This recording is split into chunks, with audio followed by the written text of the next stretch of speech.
Welcome, welcome, welcome, welcome, welcome. I hope that you can hear me well. 3 straight streams starting on time, everybody. We are starting on the dot, 3 streams in a row. We love it. Let me know in the chat if you hear me all right. Welcome to DEVSTREAM number 7. Toot toot, young man. Toot toot, everybody. Stupid inside joke. All right. Welcome to everybody, especially people who are joining us for the first time. I asked in the chat ahead of time, who's here for the first time, and quite a few of you, which is great. We want more new people.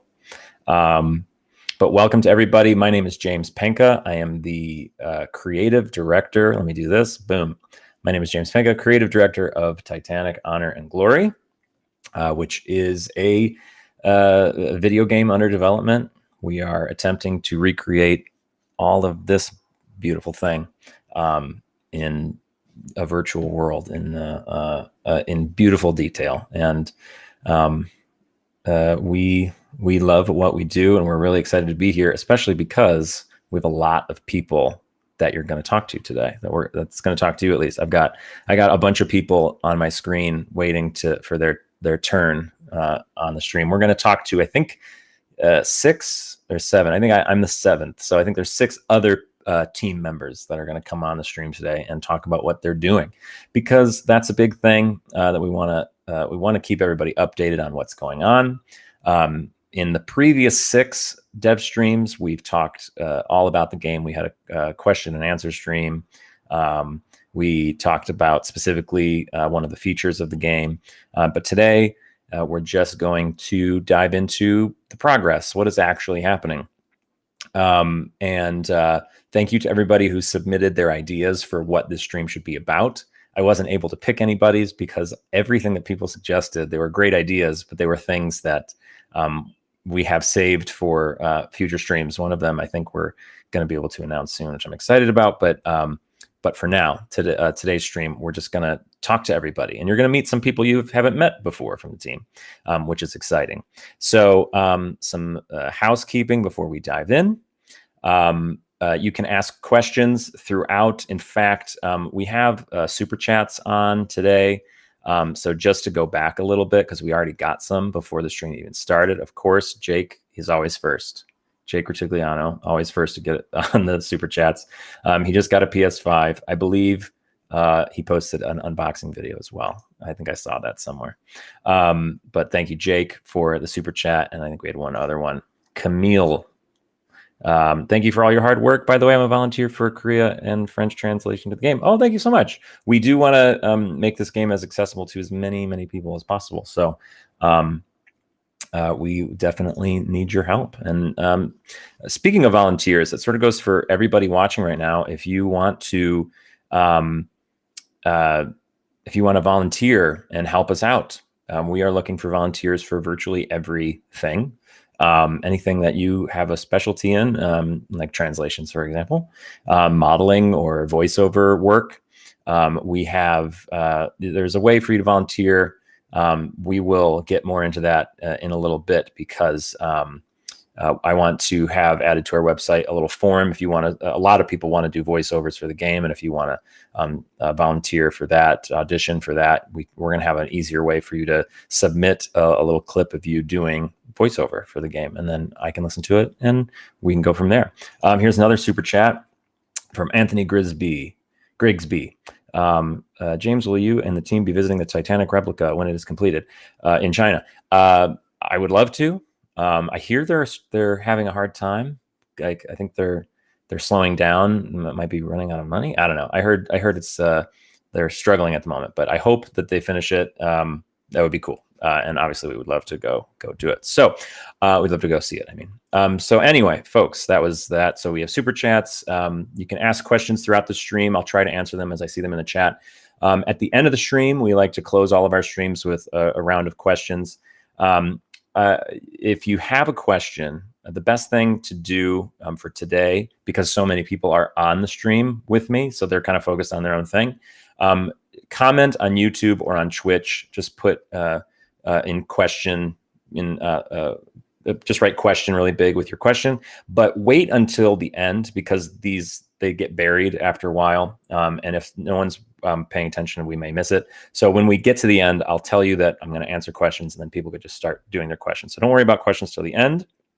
And then as for upcoming events, you guys, we have a bunch coming up stream wise.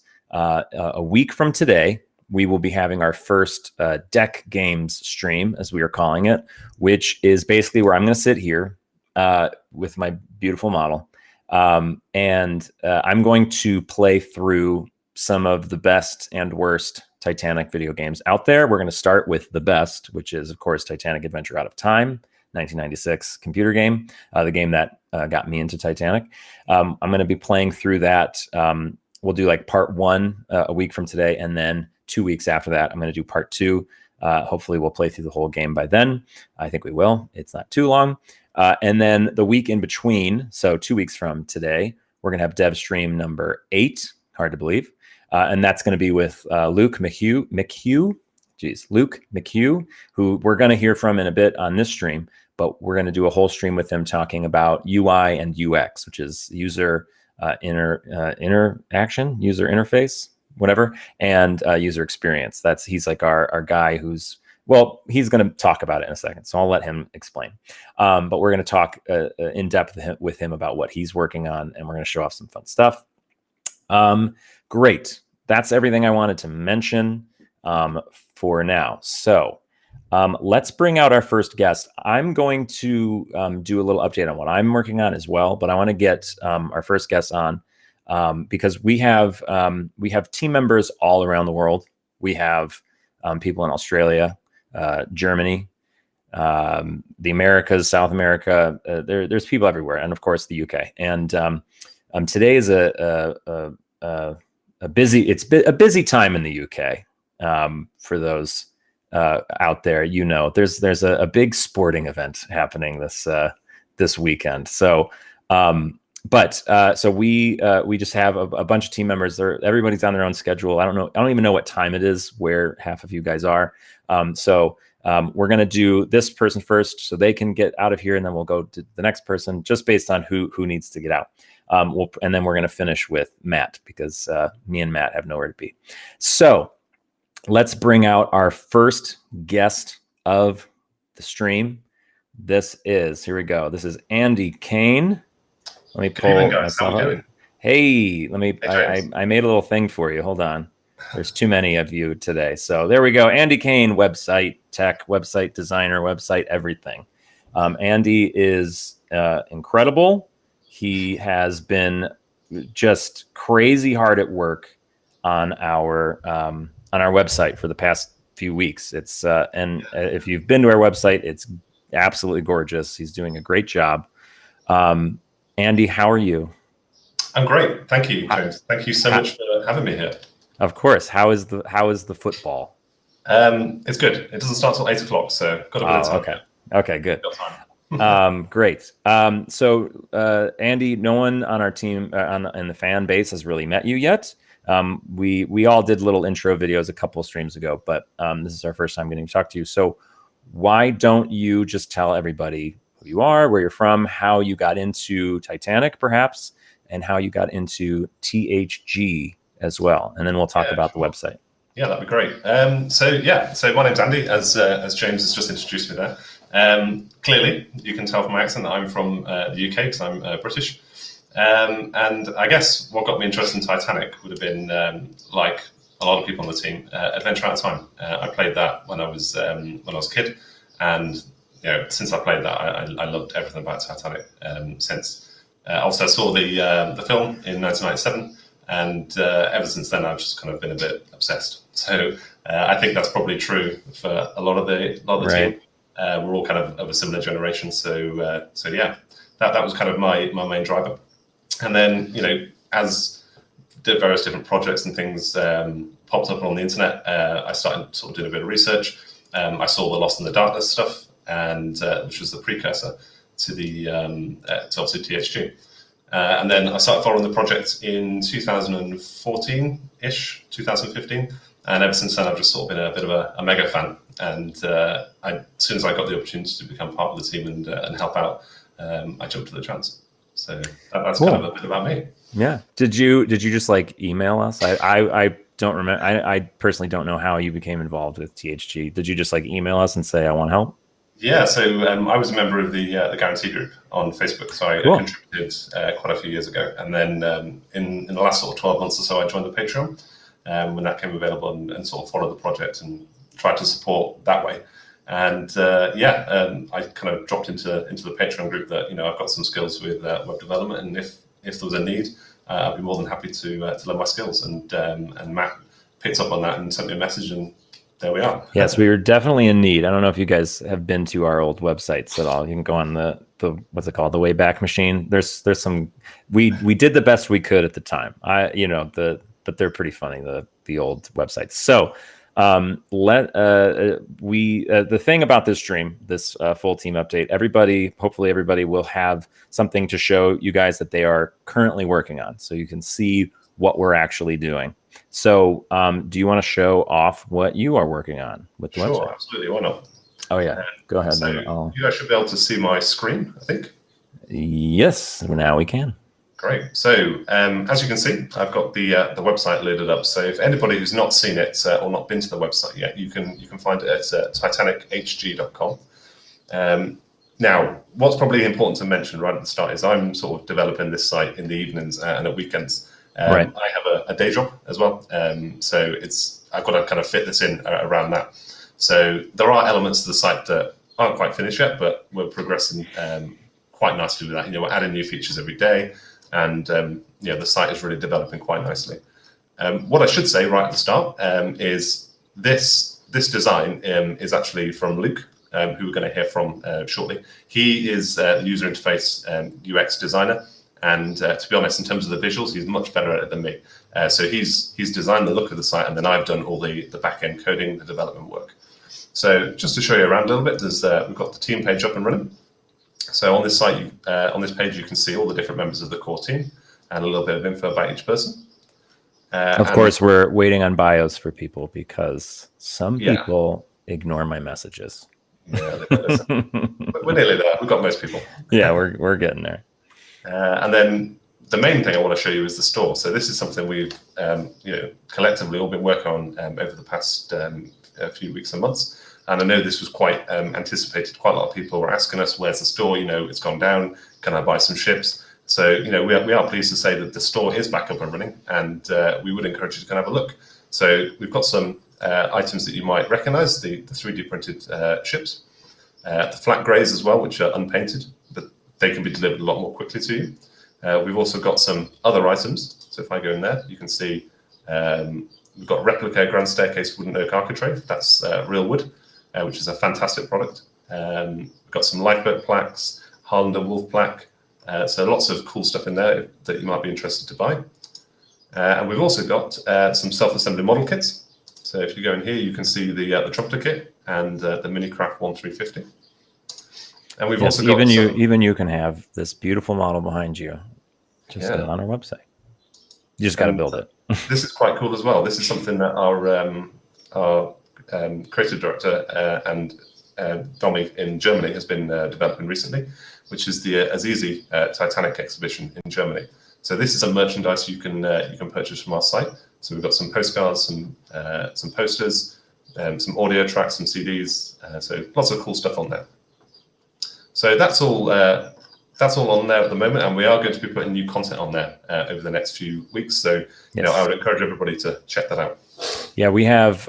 There's something coming to the store soon that I'm really excited about. Can't talk about it yet, but I'm going to be getting one for sure. And hopefully, well, I don't want to say that because then you'll know what it is. Anyway, yes. So we have some cool stuff coming from people in the Titanic community who just make great stuff. As you guys know, the Titanic community is full of very creative people. So, yeah, the website does look absolutely incredible. I know you're working probably harder than anybody else on the team right now. Just you and Zeno, actually, between him doing the model ships and you doing the website. It's just been like, I admire your work, but Thank you, after James. having a day job and coming home, yeah, so much going on. Zeno is probably, working a little bit harder than me. He's working flat out. So, Yeah. everybody's waiting for ships. He is on it. He's doing it. Yes, he's doing it.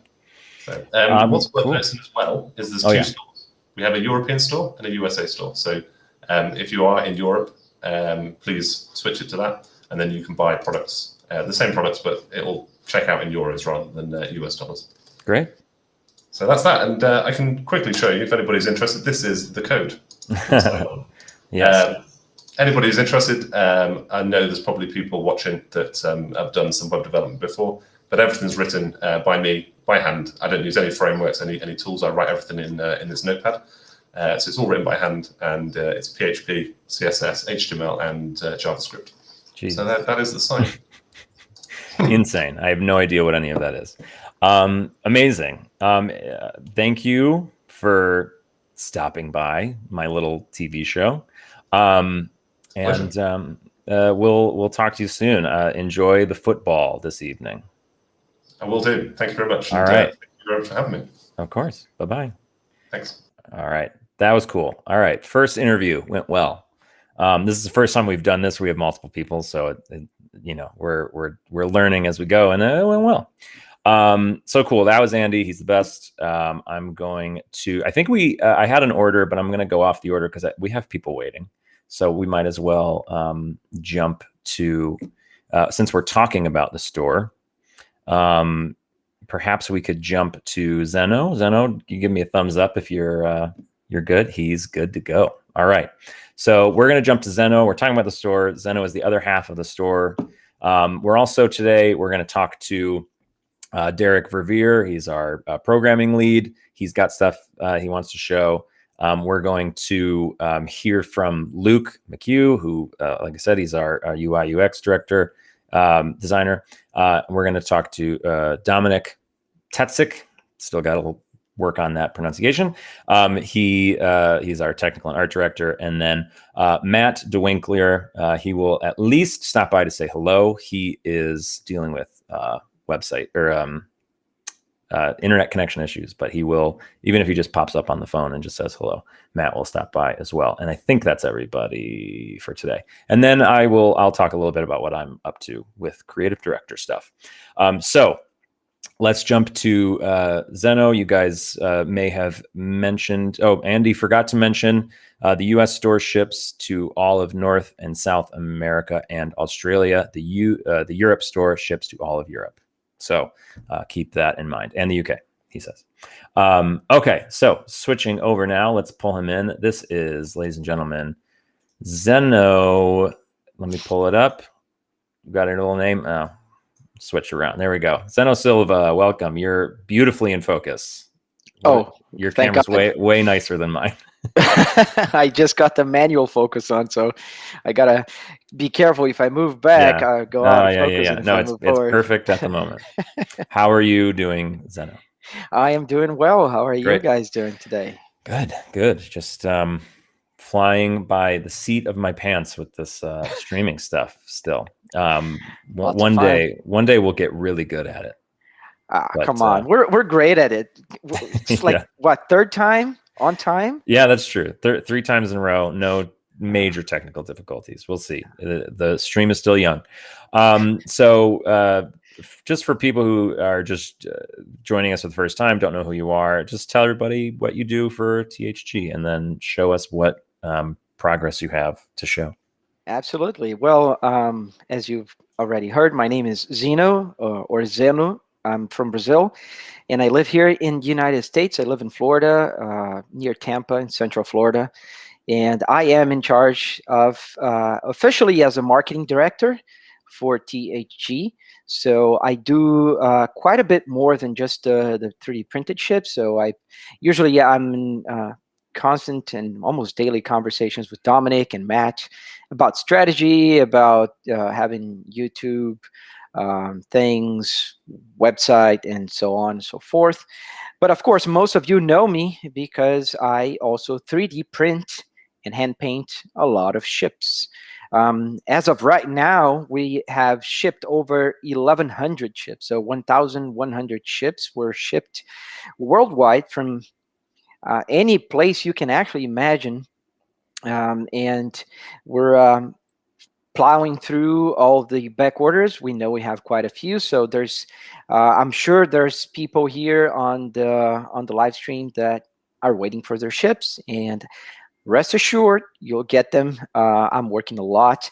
I've been doing about 12 to 13 hours a day trying to get the ships up and painted. So this is pretty much how they start. So in gray, I'll just move it a little closer and get the light a little and change the focus here. So here you go. So you guys can see a little bit of the ships. So this is how they start. In flat gray, and this is an option available at the store right now, so you can go ahead and go into the website and find a flat gray version that will be shipped much faster. It's not Amazon, so please, I mean, it's not going to take just 2 days to deliver, but we're working to ship them as fast as we can, and it's not going to take you over 1 year to deliver. So this is how they are printed. This is printed in resin, so this is not your regular FDM printing, which is usually made out of plastic. This is a liquid resin that hardens when it gets touched by UV light. So UV light comes, hardens it layer by layer, in this case nearly 2,000 layers, and it comes out like this. Once they're printed, we start painting them. This is a showcase of where I am right now on, and I hope I'm not too out of focus here. I got to turn the brightness a little bit back up, because I can't, I wish my autofocus was working to the gate, but it's not.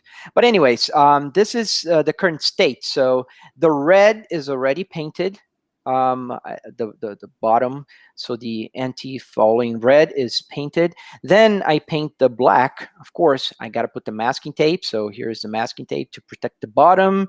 And well, I paint the top of the funnels, of course, because this is going to be important at a later stage. And the next step, which is the one I'm doing right now, is this. So I got to do another set of masking tape.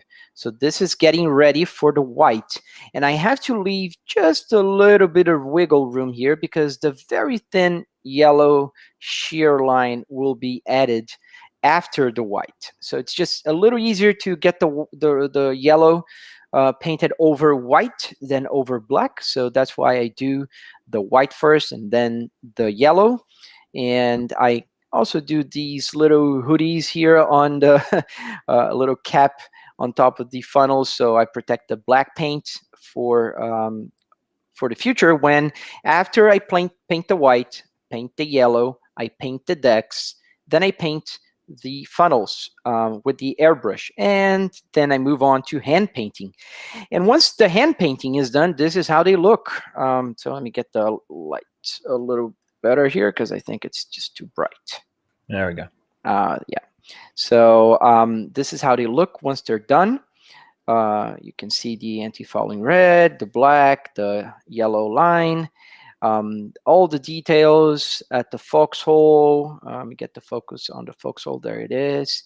And then the well deck, also with the cranes and the dark mask color, the top of the bridge, and so on and so forth. I hope I'm close on the focus here. Mm-hmm.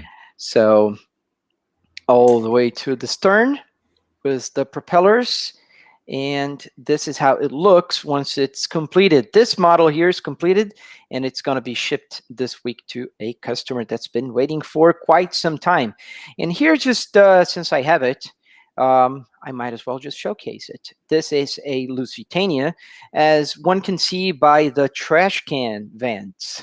That's how I like to call them. I know those are not the technical names for it, but the main difference that you can notice when seeing Lusitania and Mauritania side by side are the vents.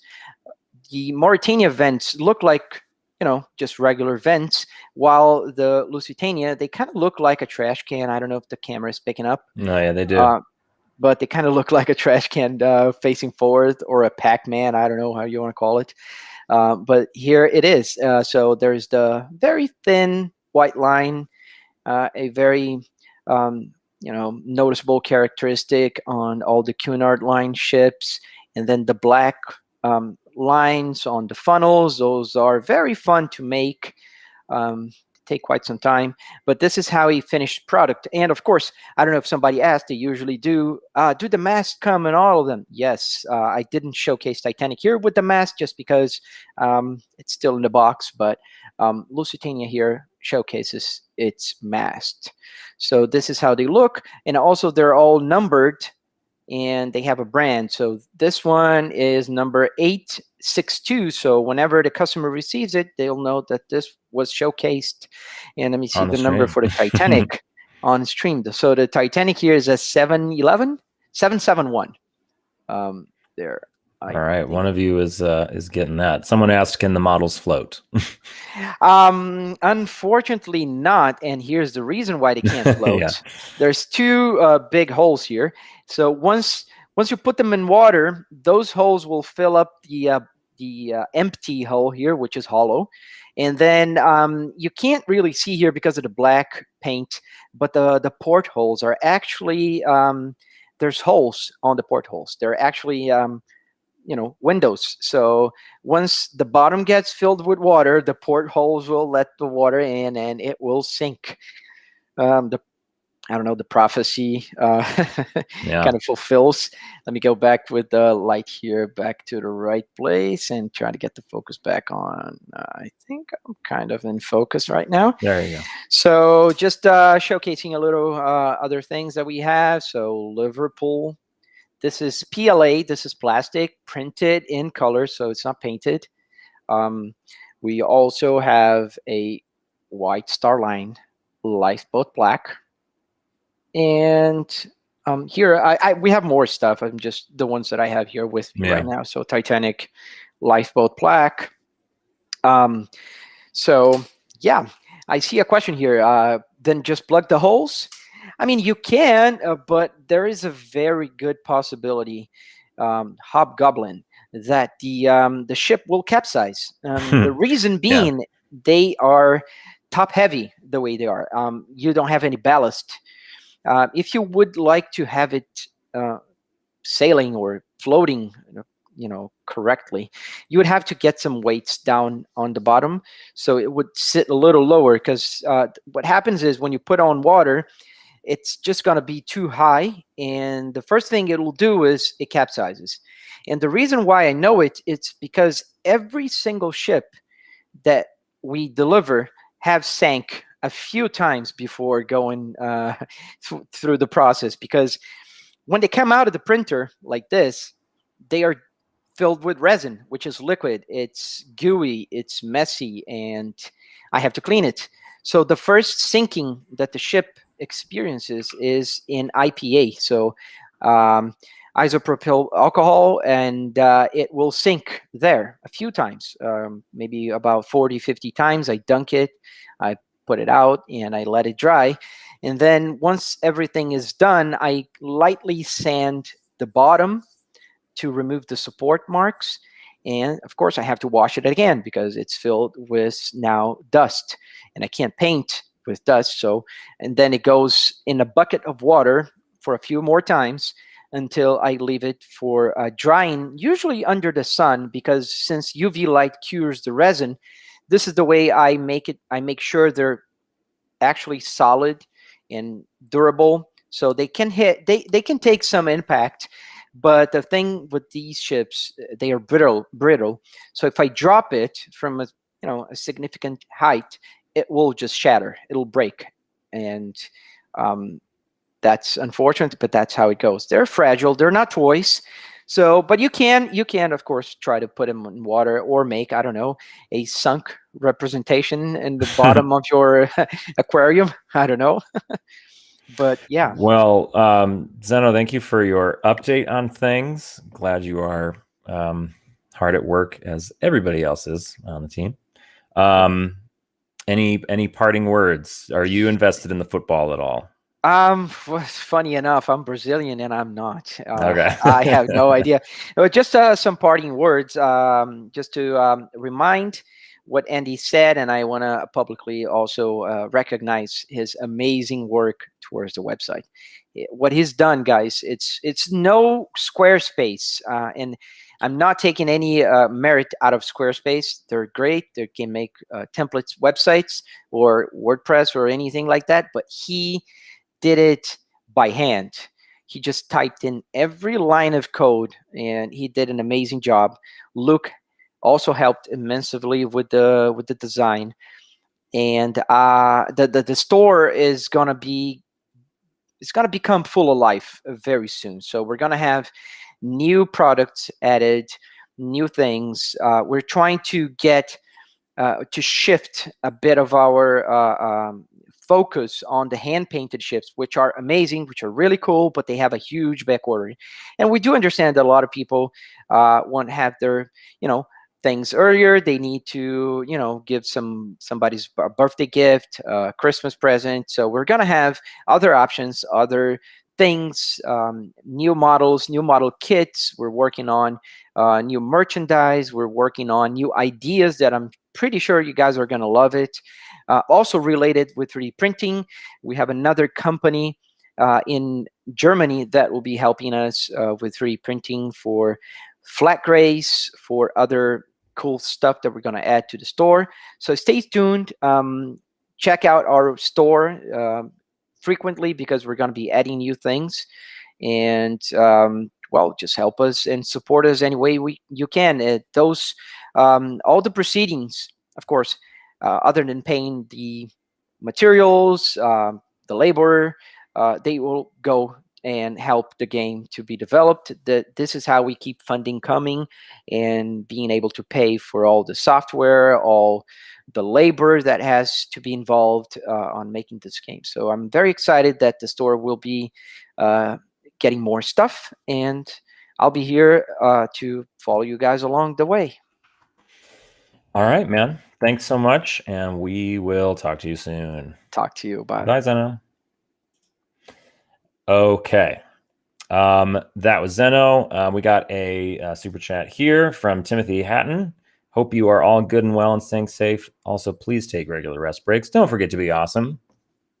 That's a very positive super chat. Thank you. All right. So next up, we are going to bring another guest in, but it's going to be a pre-recorded one because, like I said, everybody's sort of in their own time zones. And also it's the middle of the weekend, so everybody's got their things going on. But what's crazy about this group is that we're usually all working all weekend anyway. So this gentleman pre-recorded something. I'm going to do my best to play it. I had some technical difficulties, of course, but we're gonna make it work. So here we go. I'm gonna try and share my screen. Let me pull this up. So we're going to talk or hear from, not talk with. We're going to hear from Dominik Hecker, our artistic, our art and technical director. He does both jobs, and he has some images to show and just like some updates on stuff. I haven't even seen this video yet, so I'm excited to watch it with you. So here we go. Let me pull up my screen. Whoa. Okay. What's the best way to do this? Boom. Here we go. Hi, my name is Dominik Hecker. I'm technical and art director of Titanic Honor Glory. I'm also head of the German VDR department. And yeah, I'm bringing you now the latest updates on Titanic Honor Glory. I will show you a few renders of some things that we've done in the past. So bear in mind, this is all work in progress. It's not finalized. It's still in the works. Some of you might say, oh, we've seen that before. Is basically a lot of these things have been reworked, as you probably do not see on the first glance. We do not also show everything at the same time, so we want to keep a few surprises. Also, a few people have been on a hiatus. You know, some countries have other holidays. The American 4th of July is now approaching. So, by the way, happy 4th of July in the coming days. Happy Independence Day. And yeah, so I'm gonna show you a few renditions. So, as you can probably see, this is one of the electrical winches that Simon did. Simon is from Australia. And he is really working really quick and doing a lot of detail and painstakingly work in this. And I'm really happy with the results of what's coming from Australia. He is adding now more and more details. In the latest versions, you've seen that a lot of things have been just solid faces, solid surfaces, and now it's, you know, getting more and more details. Then we are looking at Mirko's crane. You can see now the entire mechanics below the platform. It's been shown to you before. Right now what we are doing is we're interconnecting everything in a way that once you pull a lever, everything will work out and will function. Also, as you remember, you could see that there are compartments in the crane that you can open. You can look inside to it. And a lot of people asked us, like, how do you know what's inside? Well, here you see there's one image of one of the compartment that has been ripped off on one of the rec versions, and you can see the inside a little bit, and that gives us a good idea how these things look from the inside. And a lot of base principles of how those cranes worked are still valid today, so we can interpolate a lot of from there.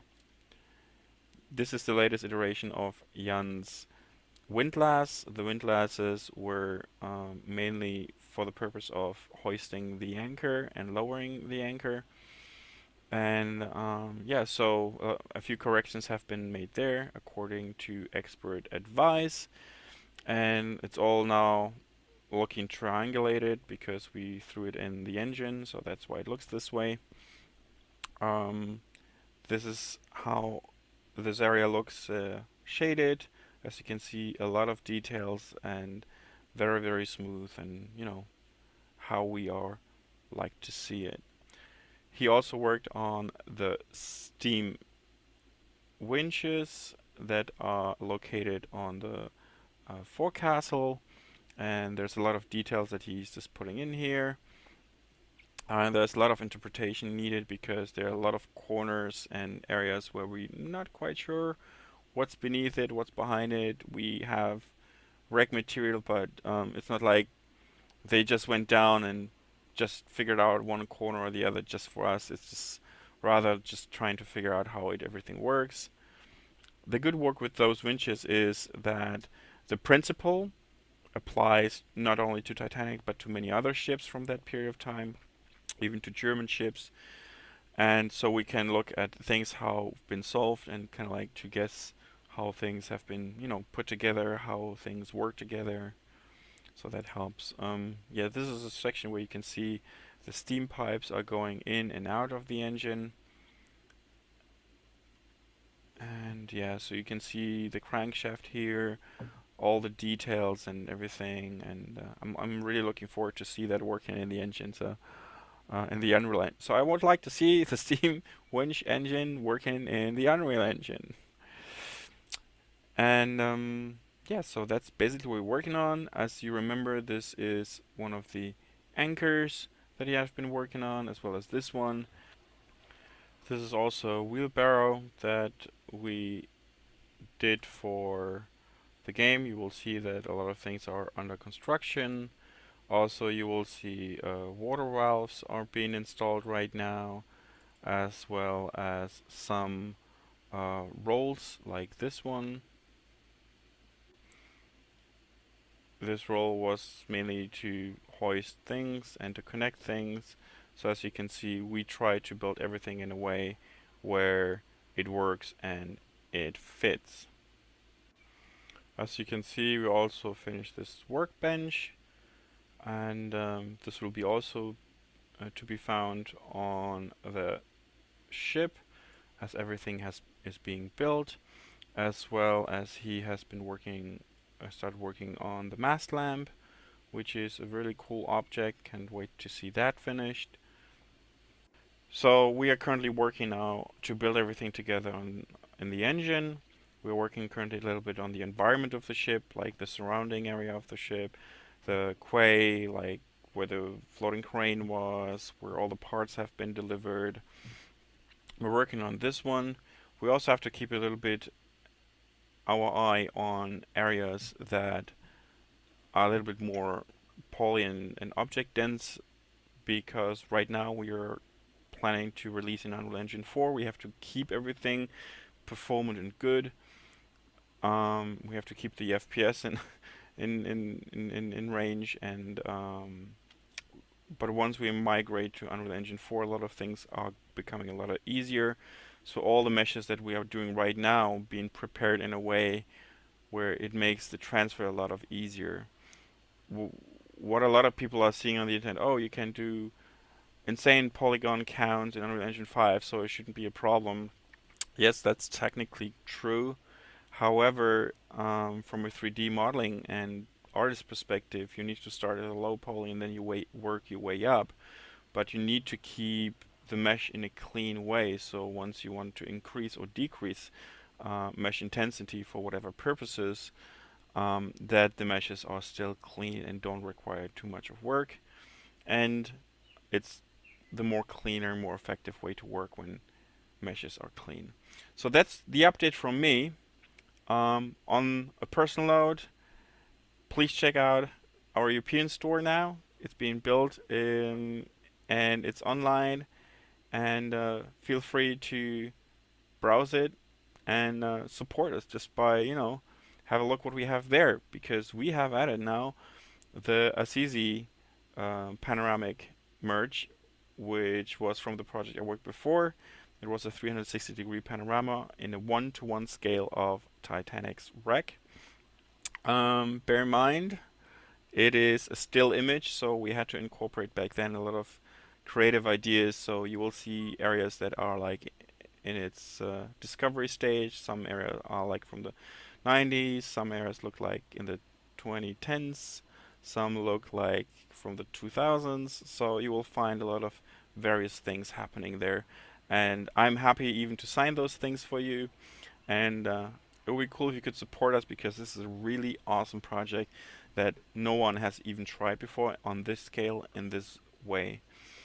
And yeah, so I'm looking forward to see you soon in one of my streams, which I plan to do more regularly. Date and time will be announced very, very soon, but looks it's going to be like a Thursday in around this time. And yeah, so we will see how that all goes. And then you can see me continue working on the deck plating and so many other things. And I'm looking forward to hang out with you guys, and let's enjoy the voyage of this game being created. And I can't wait for you guys to have hands on the game and finally play it. And yeah, so see you soon, guys. That was Dominik. There, let me turn this off. There we go. All right. Yes. So first of all, thank you, Dominik, for making that video for everybody and showing off some cool stuff. Sorry that it was really quiet. I couldn't make it any louder, and I think my notification sounds were on. We're doing our best. Let me just check the chat, make sure I didn't miss anything. Okay, cool. So yeah, Dominik just showed some really cool stuff. I'll show off this real quick. It's because everything confuses me because I'm not much of a technological person.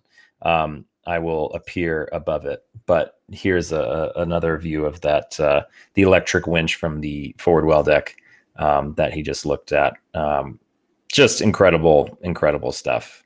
And that Assisi panorama thing blew my mind. So I don't know if you could see me in that, but I was very much impressed. So that was Dominik. He is hard at work on a whole bunch of stuff. And now we're going to bring in our next guest. This gentleman is the programming lead, Unreal Engine lead. And you met him a couple streams ago. We did a whole stream with him, and we're just going to check in now and see what he's up to. This is Derek Verveer, everybody. Hello, hello, hello. Hello. How are you? I'm doing great. How are you? I'm doing very well. I'll put your name on the screen. There you are. Now everybody knows who you are. All right. Cool. So, I suppose for just people who are new to the streams here, where are you from, and what got you into Titanic, and then we'll look at what you're doing. Well, my name is Derek Verveer. I live in Ontario, Canada, and my role in the team is I'm the lead, the Unreal Engine lead, as well as the lead programmer. So it's my responsibility to sort of make everything work, and the lead on getting all the art into the engine and everything sort of working together and making it a game rather than just pretty pictures, which we love looking at as well. But yeah, I mean, I've sort of always been fascinated with Titanic from a fairly young age, and what really sort of kickstarted it was a couple of well-timed gifts from my grandmother.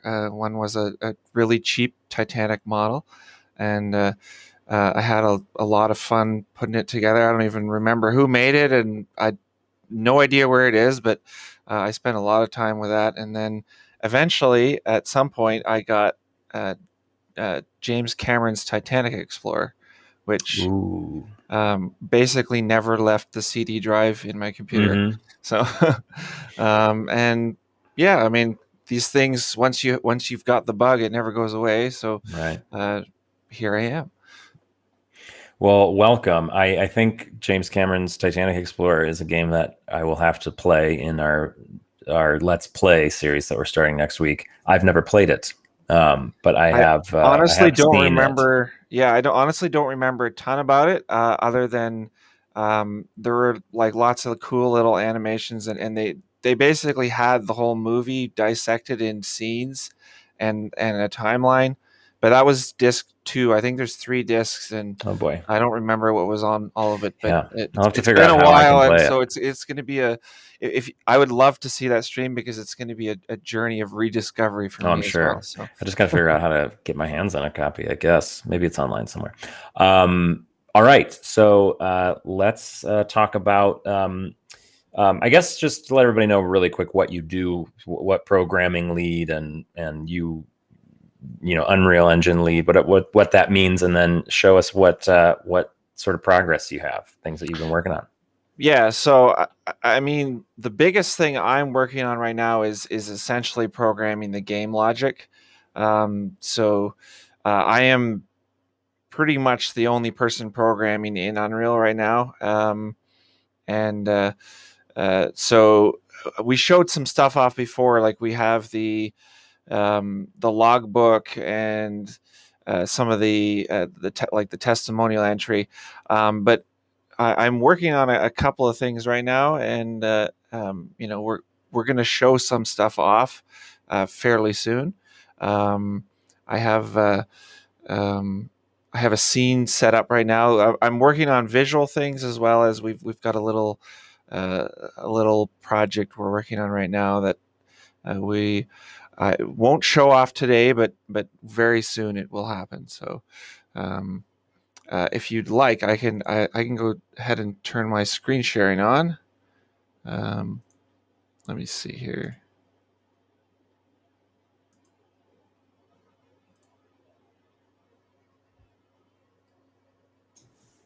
Can you see it, James? Yeah, I think we're all good. Okay, so this is a little scene. I believe it was visible in demo 3, but one of the things I want to highlight here is we've been working with this new atmosphere and rain weather and time of day system. So this is early morning, and it's raining in Belfast in front of the Highland and Wolf. This scene is it's part of a little project we're working on, and that's all I'll say for now. We're gonna show it off soon, but I just wanted to show off a couple of the cool things here. So it's raining, as you can see, and we've got wet spots. So if I play with the weather, and I throw the rain up, Wow. now suddenly we have, it's actually pooling and puddling. Wow. And even if I look closely, there's raindrops sort of flowing down the surfaces along these edges here. We've got actually have raindrops coming down, and it's landing on their surfaces and dripping, and we've got water coming down the roof here, and it's all dynamic. So if I go back to a partly cloudy view, everything dries up. It's all the way it should be. Or I can even go, I could go to it. There's lightning as well. So I can go to an extreme degree. And this is one of the coolest things that I like about this is, Oh yeah. we actually have. Apologies, I'm sure the compression is going to probably ruin this, but you can see it's an actual physical depth of snow. So the wheels are actually buried, Wow.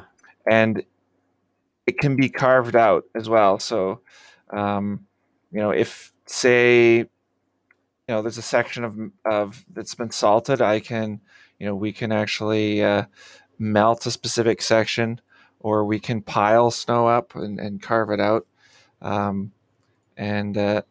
This can also go very, very crazy. Wow. So, it's very exciting stuff. We can go anywhere from totally clear, beautiful skies to the biggest blizzard that you can practically see nothing in. Yeah. At any time of day as well. To be fair, this is, this can be very early in the morning with the whole night sky visible to right middle day. Wow. So this is going to be introduced at some point into the alpha, possibly near I'd love to have it come out right near the beginning. Mm-hmm. So the plan is that the time of day will be totally dynamic and player selectable, as well as the weather. So you'll be able to explore Titanic in basically any of these parameters I just mentioned. So if you want to see Titanic when it's raining, or even snow, it's part of the plan. It's going to be implemented. Yeah. This was something we've been talking about for a while, because I know a lot of you guys are the same way that we are, where I want to turn on like a nice little rain storm, a little mini storm, and I want to sit in the, reading and writing room or the first class lounge, just look out the window. Or, I want to make it snow on Titanic. I mean, Titanic, it definitely experienced snow at one point. It just wasn't, in its actual service career, its short service career. But when it was under construction, it snowed on Titanic, you could assume. But to be able to be on deck with snow just to see what that would be like, or a beautiful, beautiful day in the Cafe Parisien, and then change it to a crazy, crazy storm, so these are all, and then any time of day as well, Cafe Parisien at night, or be, the combinations are endless. It's very, very cool to be able to experience Titanic in all of these different settings. Yeah, and the other thing I want to mention real quickly is that this actually simulates, so it can simulate the position of the sun, the moon, and the stars based on latitude, longitude, and date. So this is currently, I don't know if these models are oriented correctly. That's the only thing in this current scene.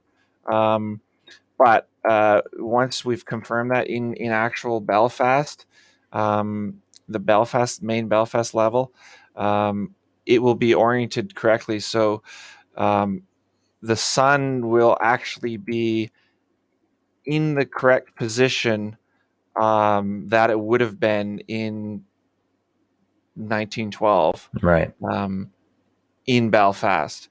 And the same, even to the stars, the whole sky is. This is a physically accurate star map, and we even got approved by Kyle, who's a our resident astronomer who he's got some amazing equipment and constantly wowing us with images that he takes. But he looked at it and said it looked right. So yeah, all that's simulated. And so actually, if I switched this, the time and date and the location of where the ship was on that fateful night, this actually, it will show us that it was a moonless night, as it was. So it's I've already checked that part of it. It seems to be accurate. So great.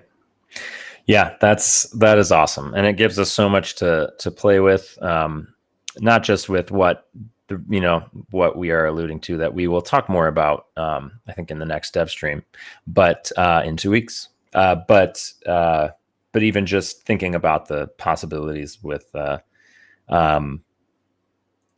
being in the game, exploring Titanic, and being able to pick whatever settings you want. I love to just think about being in a cabin, looking through a little porthole and seeing snow falling. I mean, just so many cool things that we could do. Yeah, very cool. Is that everything that you wanted to show off? Yeah, that's Cool. everything I got for great today. for now. Amazing. Well, thank you for sharing all of that. I'll pull you up big again.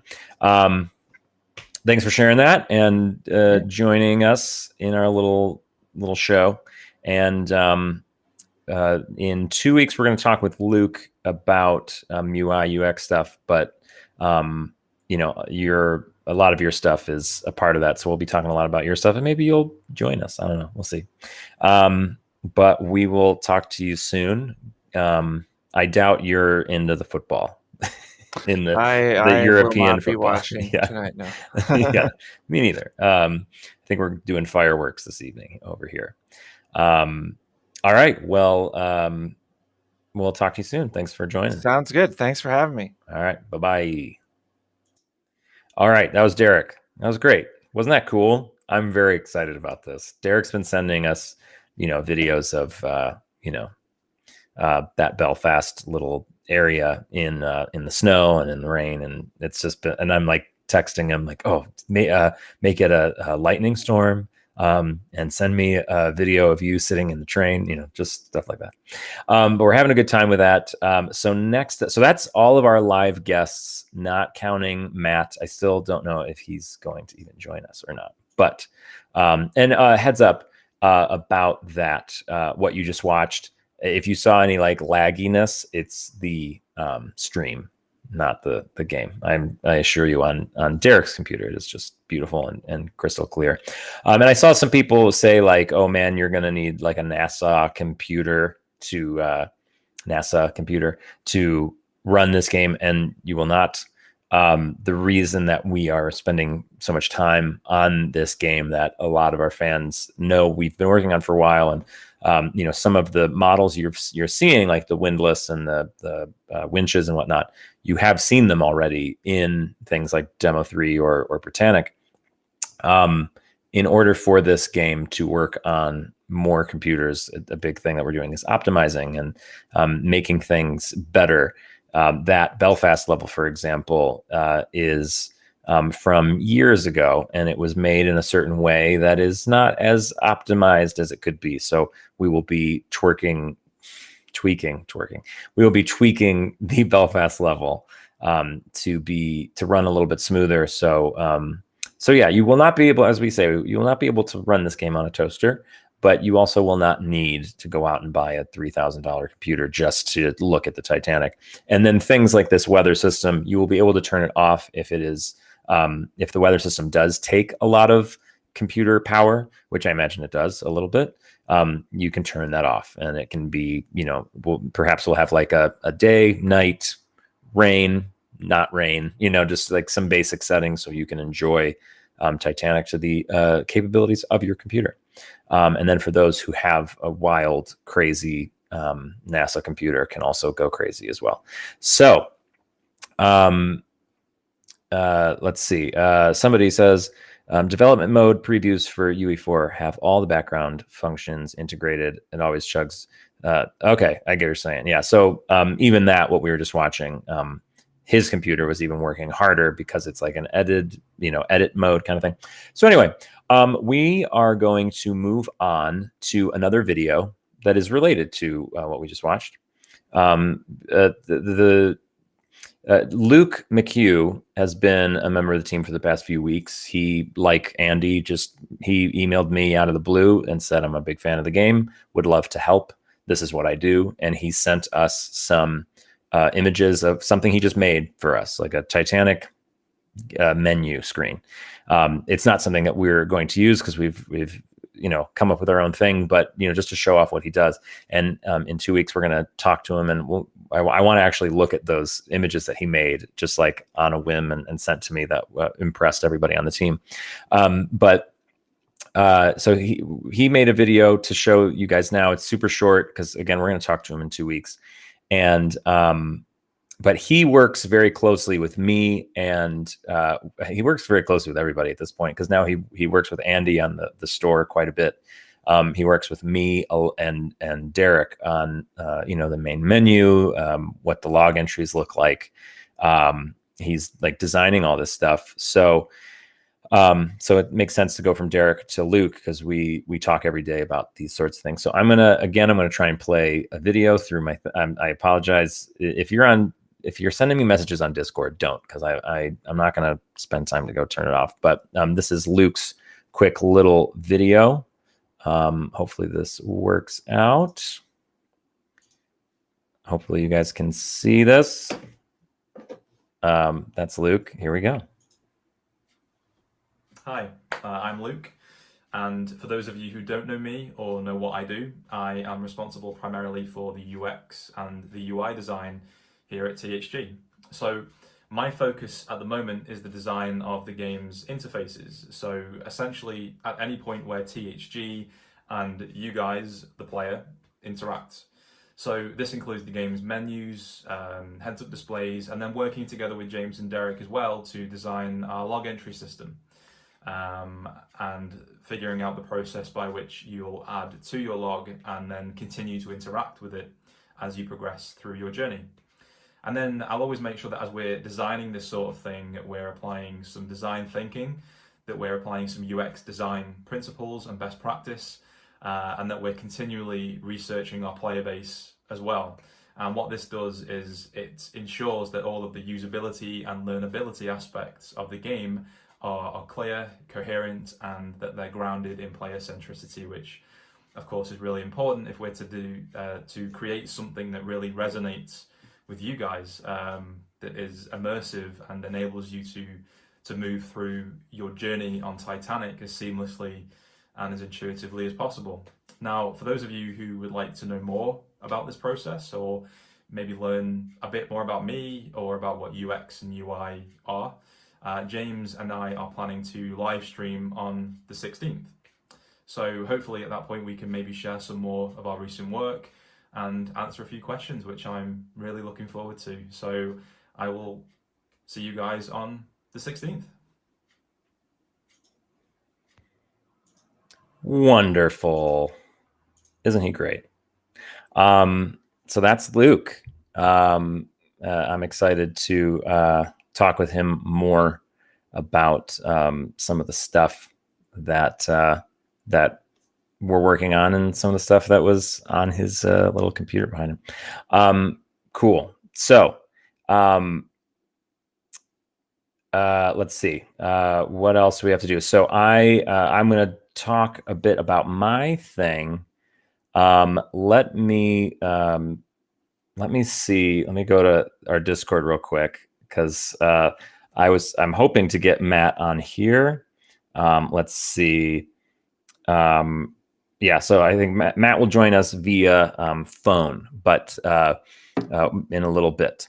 Now I'm going to talk a bit about what I'm doing right now, my little update, and then we'll get Matt here. We'll answer some questions, and then we will all go watch football, apparently. So I being the creative director, I work on quite a few things. Basically anything that is creative. I don't know, it's kind of hard to describe. I'm the creative director, but I'm also somewhat of the lead writer as well. So that's something I've been long before I was creative director. I was sort of in charge of writing stuff for the project. But so when Andy and Luke are designing the website, they'll message me and say, "Hey, we're about to put the main menu, or the main screen up on our website. Do you want to write the text for it?" So when you go to our website and you see the stuff that says like "Journey Through Time," "Join Titanic," on it, like that stuff is stuff that I've written. Or if you go through all of our pages, pretty much, and anything that you see online that is officially from us, I probably wrote it. It's just what my strength is. It's just making the game sound exciting. I'm also as the community manager for a lot of the stuff that we do. That's why I do these streams. But I'm also, if you say something on Reddit or Discord or YouTube, I'm probably the one that is responding to you. Even if it's signed THG team, it's probably myself. Matt does a lot of the Facebook messages, but I do the emails and Reddit and YouTube and stuff like that. So lots of writing, and if anybody has a major problem or complaint or an issue, I am definitely the one that responds. That I told everybody when we started all this new direction that if there is a fan that has a problem, I want to speak to them myself. And so I've tried to deal with quite a few issues that people have had. So hopefully, if you're one of those people, hopefully you're happy. If not, let's talk some more. So with that in mind, also, this is something I did forget to mention. If you have reached out to us in the last few months, if you reached out to us in the last few days, maybe I haven't quite gotten to the messages. Last time I responded to messages was like yesterday morning. So if it's been in the last 24 hours, maybe you don't have to worry. But if you sent me a message or us a message on any of our platforms, like maybe like a month ago and earlier, and you have not heard back from anybody, please message us again. Things get lost. We get so many emails every day. We get so many messages every day. So I hope you can send us a message again. We have the contact at vintagedigitalrev.com. That goes right to me. And I'm happy to respond to emails. But yeah, again, sometimes they get lost, and then there's also spam. Sometimes it goes there, and I try my best to keep up on that. So please reach out, especially if you volunteered for something. If you did something through our volunteer program, we have reached out to everybody who volunteered. And so check your spam folders. If you have nothing in your spam folders, please email me so I can talk to you about the game a little bit. And so that's that. We have a super chat. We always get a super chat from Monskar. Thank you, Monskar, for your super chat. It's not a live stream without a super chat from Monskar. So yeah, that's what I've been doing. That's what I do every day. We usually have a call in the morning, and during the call, if we're talking about the store, which I have nothing to do with the store, so I use the store talk to answer emails and Reddit and YouTube. I just go through all of our websites and I just respond to everybody that I can. And then, if we need to have text for the website, I do that. If we need, I had to write a press kit so we can send things out to people. The game design document, which is a crazy, crazy long document that every video game has. I think you can find them online. There's one I think the Silent Hill 2 game design document is online. It's like 3,000 pages. It's like game design documents are insanely long because it's every single detail about the game. That was one of my jobs to write that. Ours is not that long, but it's getting longer every day. But yeah, so that's what I do.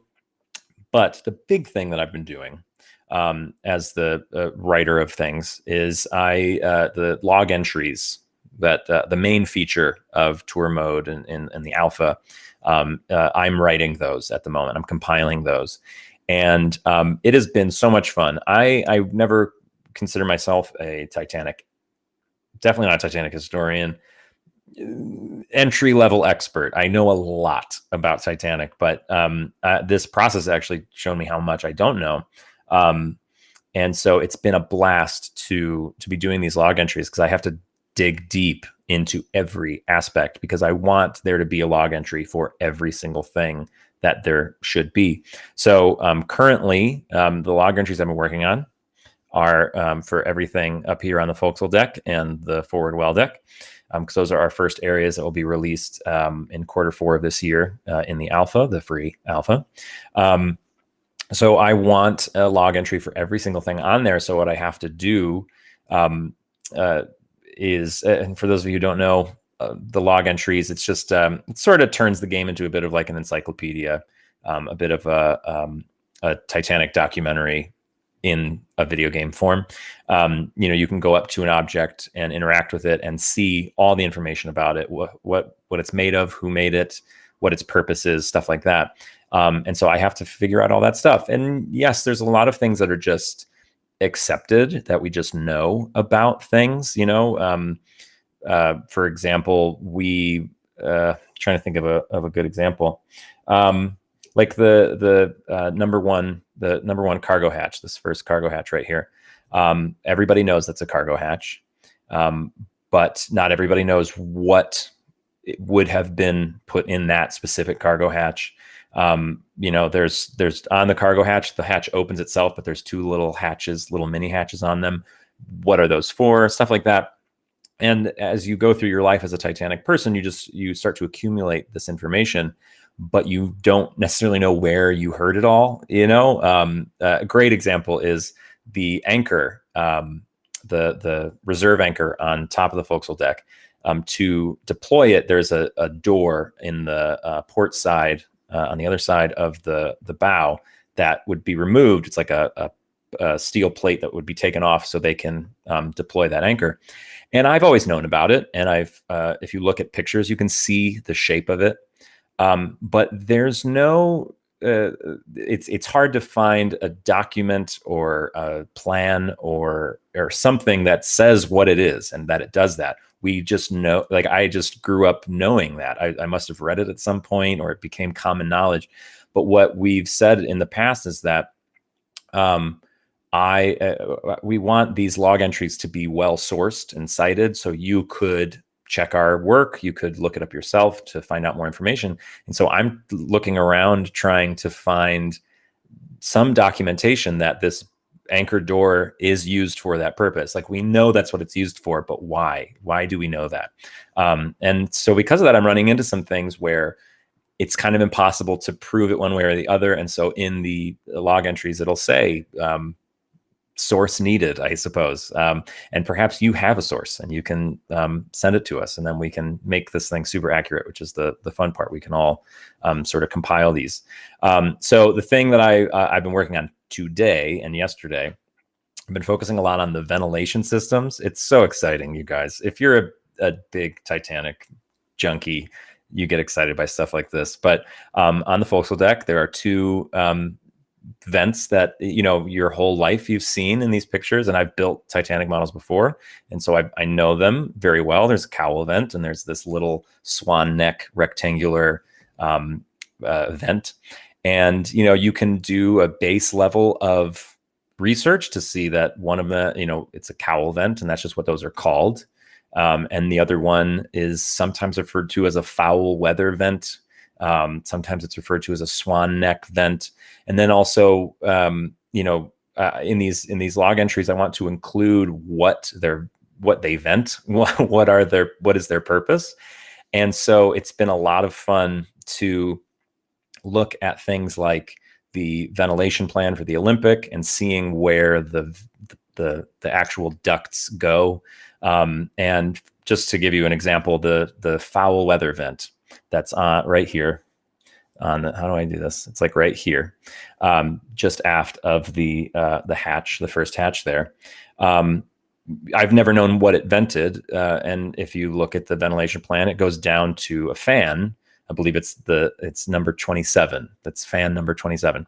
And so then you go to the Olympic specification book, and you can go down. I think it's the Olympic. It's either the Olympic or the Britannic specification book, and it has a list of every single fan and what it does. And so you go to number 27, and then it says on there what that fan is doing. It's an exhaust. It's pulling air out of certain spaces, and then it comes out of there. And it's just so much fun to like dig deep into these dumb things and see you know, who made these things, who designed them. And so then when you guys look at the log entry, you can go up to it and interact with it, and you'll see everything that I at least and that our team, we have a bunch of researchers, and they help out a whole lot. And I'm hoping as we progress, they'll actually take a lot of the researching work from me, because I can't do it all myself, especially we got a whole ship to do. So yeah, it's been a lot of fun digging deep into this stuff. The forecastle deck log entries are pretty much done. I'm missing just a few sources. There's just some things that are just not written down anywhere. And it's just become common knowledge what certain things were used for. But I really, really want to find what is the real answer to these questions. And so we will find them. And if we don't, we will say in the log entry, you know, we don't know the true answer to this question. You know, then we run into things like there's a theory that the black capstans and windlass on the forecastle deck might have been green. And, you know, there's technically not a lot of evidence either way. So maybe we do both. We've got a lot to figure out. But just to give you an idea, the forecastle deck currently has about 50 log entries on it. And the forward well deck has about 35 on it. Now, we're going to go all the way and put all of them in. And when we are testing this, we may find that that's just too many and it's overwhelming and you can't like interact with anything without accidentally triggering something else. We're going to have to come up with a system, and we may find, you know, the windlass itself, the anchor, the long black anchor chain mechanism, the windlass has like 7 log entries in it. Maybe that should just be one big one. We got to do some tests, but currently there's 75. Did I do that math right? 85 log entries just on the forecastle and the forward well deck, and only. Well, I won't go in too much into detail about that because that might change. So So that's what I'm doing right now. Lots and lots of research, looking through lots of old documents and plans, and looking through all these books here. Just trying to find every bit of information that I can. So when you guys jump into the alpha for the first time, you can learn a bunch about this ship. And that's just going to go through the whole thing, which is why I feel like there's going to be a lot of these entries, and it's going to be actually a lot of fun to see you guys find them and collect them. And then we have a bunch of other stuff we're working on as well. But that's the thing that I'm sort of focused on, is making the log entries. So I spend my entire day, much to my fiance's chagrin, I spend my entire day looking at Olympic ventilation plans. It's a lot of fun for me. Okay, so that's sort of what I'm up to. And that's it. So there's only one other person we want to talk to, and that would be Matthew DeWinkler. And let me just see if he's said anything to me lately. Matthew, if you can join me somehow, I will give you a minute. I'm not sure. I sent out the link. I don't even know if he's watching, honestly, you guys. So hopefully we can get in touch with Matthew. So while we're waiting, why don't we do this? Let's do some questions. Let's, if you guys put just put question in big letters, so that way I see it. I think I might be the only one doing this time. Usually we have a whole bunch of people, but everyone's very busy today because either it's a holiday. In the United States, it's a holiday tomorrow. Tomorrow is Independence Day, 4th of July. In the UK, it's the big football thing. And then everybody else is actually working on the game right now because we're making a lot of really cool stuff. So I got 2 requests here. Our first question from Penny: could you provide a list of the books behind you? And then also from Hyperdog, can you show us some of the books behind you? I would love to. Why don't I just do that real quick while hopefully Matt reaches out about the hold on. Zeno, you just messaged me, need help. If you could get in touch with Matt and just see if you guys can figure out how we can get him on here. He's having internet troubles. Yeah, I can just jump into some of these books. The books that I'm using a lot right now in particular are these bottom guys here: Anatomy of the Titanic, Building Titanic, Titanic the Ship Magnificent. These guys are all about the innards and of Titanic. And then, what an added struggle, I suppose, is, I read these books and, I go through them and try and find information, and then, maybe try and find another source for the information, just so at least when you guys are going through them, we're not sure yet if it, say you're looking at the windlass and it tells you something about it, like how, I don't know, something about it. Perhaps you can hover your mouse over the information and the source will appear, or it might just be like a little symbol on the bottom. You can click on it and you can see the sources for the log entry. So you can see where we got this stuff. The reason being, I would love to just, we would love for this to like sort of spur you to like look at some of these books and read into these things more. And then also, if you feel like that we're wrong, you can double check. Because I think we're going to have a form on our website when the game is out, for you to make suggestions about, you got this wrong, or I know that I have a source that's better than the source you guys have. My grandfather worked at Harlan and Wolff and he said this, so we can all work on this together, but we can't do that unless we like show you guys where we got this information. But these 3 books are super helpful. The biggest sources that I'm using at the moment are like the original plans of things, whether that's like Olympics plans or Britannic's specification book, Titanic sister ships. But even that's tough. If I'm looking at the Olympic ventilation plan, it's very different.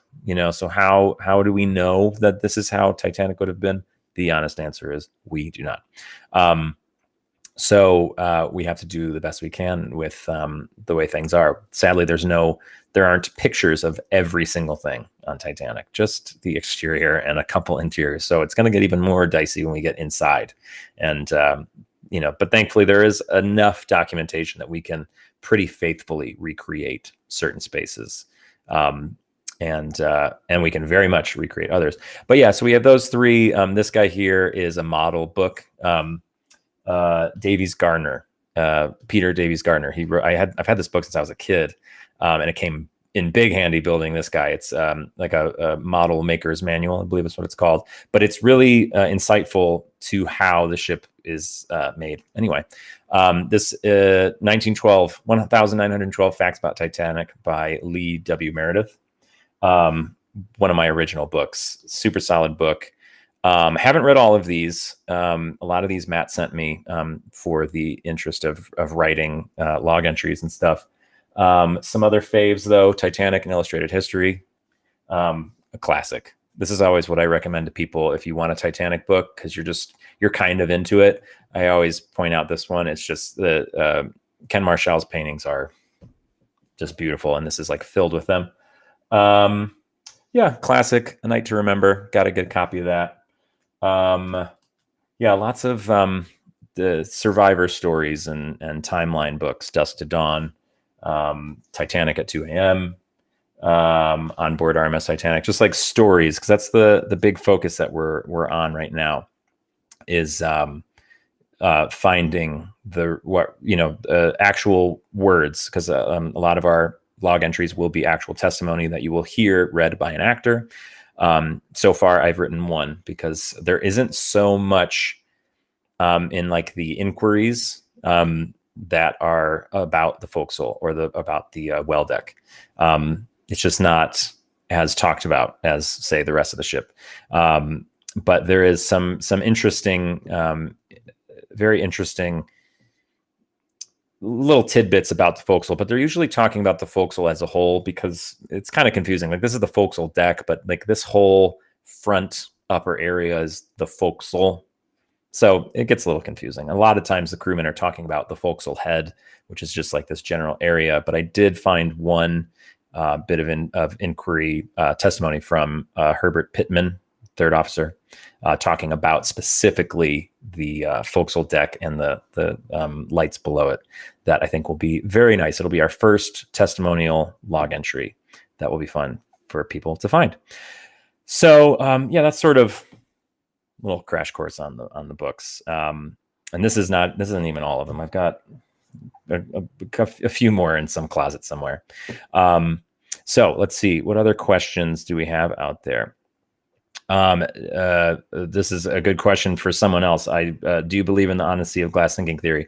I'm not well read up on it enough to be able to tell you the differences. But the gentlemen who wrote that book are great historians and whatnot. So I'm sure they're all theories, and we can only do our best to get it right, but no one will ever know the truth. But I choose not to get too serious about, I stand by this and this is what really happened, because none of us know. Even with the stuff, I asked this question in the pre-show, the little standby trivia question: what color are the propeller signs? It's more of a joke, because there is a debate whether it was red and white versus black and white. On my model, you can't see it, but on my model they're red and white, because that's what Ken Marshall puts red and white, and I love Ken Marshall's paintings, so I'm going with that. But again, who knows? Let's see, what other questions? Let me go back a little bit. I'm guessing, I'm taking a wild guess. Let's see. Yeah, Matt is trying to join through the phone. I hope. We'll see. Let me. Oh my gosh, I can buy followers. That's cool. Thanks, person who's definitely not spam. Funny. All right, let's see. Let me go through. Is there going to be a trailer for the game? Carboy question. Yes, we will. There is one somewhere. I mean, it was made a long time ago, but it's like super epic. We will definitely have to make one ourselves, no doubt about that. Let's see. There were so many questions. Back a little bit. I wish I could search. I don't think I can search on this this thing. Not too many questions, you guys. If you have any questions, let me know. But if not, I think we're going to wrap it up because I don't think Matt is going to join us, sadly. Matt is currently working on executive producer stuff. He has a lot on his plate when it comes to this game. He works extremely hard. And his computer broke down this week, so it's been a whole thing for him. Here's a good question that we already answered, but why not? Will you be able to play with the weather while on board the Titanic? I think that was while we were showing the weather. Yes, obviously you will, because we were showing that off. Guys, I think Matt is joining us. We'll see how this goes. He's on his phone, but let's bring him in. Matt, how are you? Can you hear me? Fast. Oh, there we go. Okay, we can hear you. How are you? I can hear you. Can you hear me? Yes, I can. Hello. I'm good. Yes, I'm on my phone and my data plan. So hopefully I'm in okay enough so that I'm not like it is just like, okay enough. Yeah. Juddery, like. Yes, no, we can see you, and we can see Honor and Glory behind you. I know I'm sitting down on my floor, so yeah, a little presentable. Okay, cool. Well, so you don't use up too much of your data. Just tell everybody what you're up to and say hello, and then we'll wrap this up. All right, cool. So what I'm up to, first I actually want to start with saying I don't know what I didn't watch the rest of the stream because I didn't want to use my data plan. Sorry. But I wanted to say what the other modelers were up to, Geo and Nico. I guess the other historical art directors were up to. Of course, Geo and Nico. Once we get into the deck cabin areas, the first B decks that are the forward deck cabins, which are all plain, wonderful cabins which have no styles whatsoever, which Harlan will have added to the ship, which were just white walls or boring. But once we get into those period cabins, that's going to be a pain in the butt because there's so many different period styles, and we have to figure the colors look like of those rooms and what those look like. And we've shared a bunch of those renders made and tried to figure out the patterns for the carpets for and the textures that Nico's been working on. We've shared a couple of those on our Facebook and on our Patreon too. So we've shared some of those exclusive views on our Patreon. And our patrons are going to see some even more exclusive parts of those with the prints they get delivered to them in the mail. And also the guarantee group are going to see more exclusive ones of those renders soon too. So they've been working on that. And for me, I've been working on the action plan. And also I'm not going to tell you what else I've been working on because I want to introduce via images during this stream. So I think I'm going to wait to introduce it on a different stream. That's my plan, James. I want to introduce it. That's what I'm thinking of doing. Sure. If you can kind of catch my drift of what I'm talking about, I want to introduce later on. I have visual for it, if you know what I mean. That's my plan. Right. That's my plan. Mm-hmm. Okay, cool. Yeah. So that's what's been happening. Okay, cool. So. Cool. Well, thank you for joining us and you know what I've noticed is that you still don't have. Yeah, I'm holding like a curtain rod, some floor. The questions. You know, ETHG logo behind you thing. I know it hasn't come in the mail yet. I might have to use this rod and somebody on the head. So yeah. Yes. No, we'll get it. We'll get it here. Yeah, well, thank you for joining us, and we'll do a stream with you soon, and you can show off what you have planned. Thanks. You got it. You figured it out. Okay. Yeah. All right. Talk to you later. All right. Talk to you later, everybody. Thanks for tuning in.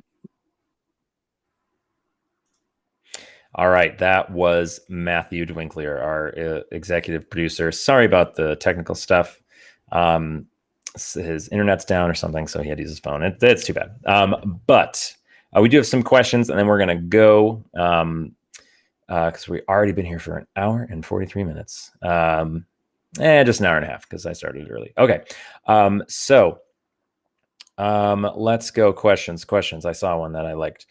This is a classic historian question. How many blades did the middle screw have on Titanic? I know Olympic had 4, but I don't remember for Titanic. This is one of those things that's like a big debate. People say it's 3. People say it's 4. In fact, if you get the Trumpeter Titanic, it comes with both, so you can make your own decision.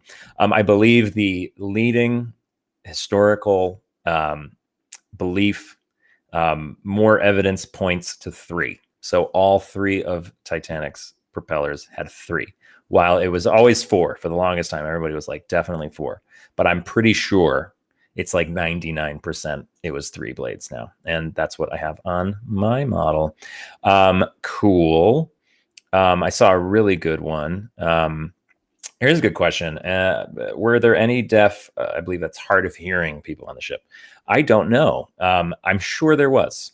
That's a thing that it's so funny. There were people of all types on Titanic that, you know, it's not really the focus of the story. You know, I guarantee you that there was. If anybody knows for sure one way or the other, let us know. Okay. So there's a good one. Is Polar going to be in the Speddens cabin? That's the bear from that from the book. Perhaps we'll see.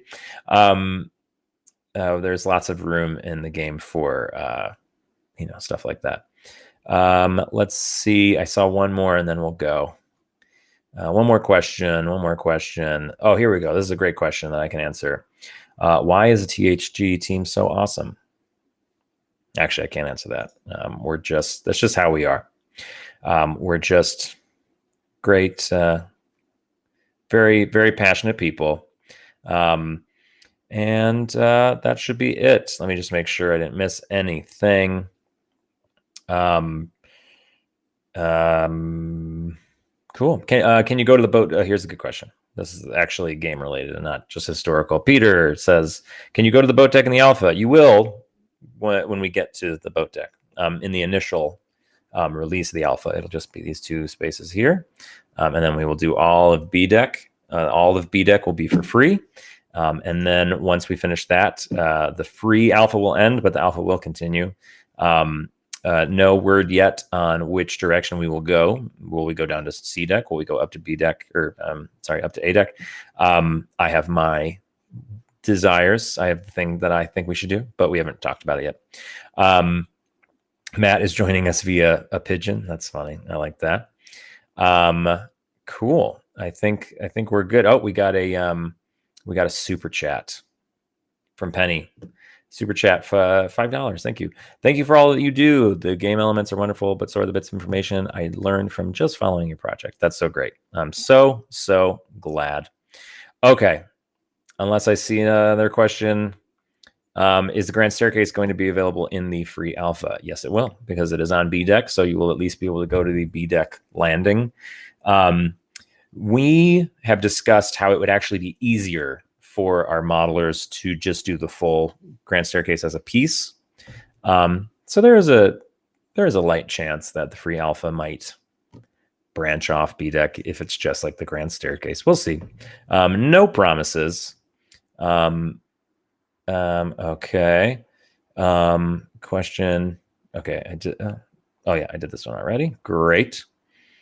And that's it. Those are all the questions. Great. So guys, thank you so much for joining us for DevStream numero 7. We will be back next Saturday with our first deck games stream, where I'm going to be playing Titanic Adventure Out of Time, the game that is absolutely responsible for this game. We absolutely the only reason we're doing this is because a lot of us played that game, and we want to capture our childhood before we're all too old. But So that's next week. The following week is DevStream number 8. In fact, what I can do really quick, just to let me throw something on the screen. It's on my desktop. Okay, now it's apparently not on my desktop. Oh, it's on my desktop on my laptop. Never mind. So there's a schedule out there somewhere. It's on Reddit, I think, and Facebook. So yeah, we have the deck stream next week, Titanic Adventure at a Time. Then we are going to talk to Luke the following week for DevStream number 8. We're going to talk about main menus and user interfaces and user experiences. It's very fascinating stuff. And then the following week will be deck games number 2. It'll be part 2 of Adventure at a Time. That should be about it for Adventure at a Time. And then we'll move on to another game whenever we do one after that.